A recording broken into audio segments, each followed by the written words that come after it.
Berita Sumsel 24 jam hari ini. Sedikitnya 93 calon jemaah haji asal Kabupaten Ogan Ilir, Sumatera Selatan tergabung dalam kloter 7 embarkasi Palembang diberangkatkan melalui Bandara Internasional SMB 2 dengan maskapai Saudi Arabian Jumat sore ini. Setelah sempat dilepas oleh Wakil Bupati Ogan Ilir Ardani, Kamis kemarin akhirnya 93 calon jamaah haji asal Kabupaten Ogan Ilir bergabung di kloter 7 bersama ratusan calon jamaah haji lainnya dari Kota Palembang, Kabupaten Musirawas, Lubuk Linggau, dan Musirawas Utara dilepas kembali di Asrama Haji Embarkasi Palembang dan langsung diberangkatkan menuju Tanah Suci melalui Bandara Internasional SMB 2 dengan menumpang pesawat udara maskapai Saudi Arabian Jumat sekitar jam 3 sore tadi. Kepala Kanwil Kemenak Sumsel Haji Syafitri Irwan melalui Kepala Kantor Kemenak Muratara Haji Iksan Baijuri dalam sambutannya pada acara pelepasan calon jamaah haji kloter 7 menyampaikan suatu keberuntungan dan keutamaan tersendiri bagi jamaah haji tahun ini, di mana setelah menunggu 2 tahun akibat pandemi COVID-19 akhirnya dipertemukan dengan haji tahun ini yang diberi gelar Haji Akbar, di mana hari Arafah yaitu wukuf atau puncak haji 9 Zulhijjah 1443 Hijriah jatuh pada Jumat 8 Juli 2022. Lebih lanjut, Iksan mengimbau kepada para calon jamaah haji untuk tetap menjaga protokol kesehatan dan memperbanyak minum air zam-zam untuk menjaga stamina. Para tamu Allah ini juga dihimbau untuk berhati-hati dalam berkenalan dengan jamaah haji lainnya, terutama dari negara luar selain Indonesia, untuk menghindari terpapar dari pengaruh buruk organisasi radikal dunia. Di samping itu diharapkan untuk tetap mematuhi tim pendamping ibadah haji yang telah ditunjuk pemerintah. Reporter dan juru kamera Muhammad Iqbal, palpres.com. Pemirsa, Festival Sriwijaya ke-30 resmi dibuka Gubernur Sumatera Selatan Haji Herman Deru Rabu malam kemarin. Dalam pembukaan tersebut, Herman Deru menyebut kerukunan di Sumsel merupakan peninggalan dari Raja Dapuntahiang. Penyatuan kain tradisional khas daerah menjadi pertanda dibukanya Festival Sriwijaya ke-30 yang diselenggarakan di Museum Sultan Mahmud Badarudin II Palembang Rabu malam kemarin. Gubernur Sumsel Haji Herman Deru bersama seluruh kepala daerah di 17 kabupaten dan kota secara bersamaan mengangkat kain tradisional sebagai bentuk persatuan dalam bingkai Kerajaan Sriwijaya.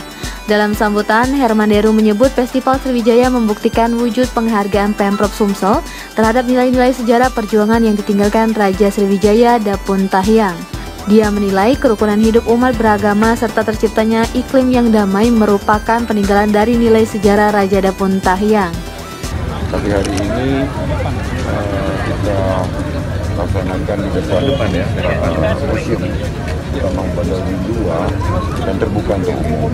Gunanya adalah mengenalkan begitu banyak hasanah budaya Sumatera Selatan ini kepada masyarakat, khususnya generasi muda, agar mereka tahu bahwa kita ini kaya sekali dan kebudayaan yang sebenarnya bisa kita tampilkan juga baik pada event nasional maupun internasional. Dengan cara begini kita bisa melihat regenerasi dalam menghormati adat ini, juga regenerasi dalam menjalankan adat ini akan tetap berjalan seperti ini. Sementara itu, pelaksanaan harian Kepala Dinas Kebudayaan dan Pariwisata Sumatera Selatan, Dr. Megawati mengatakan, Festival Sriwijaya digelar selama 1 pekan mulai tanggal 29 Juni hingga 6 Juli 2022.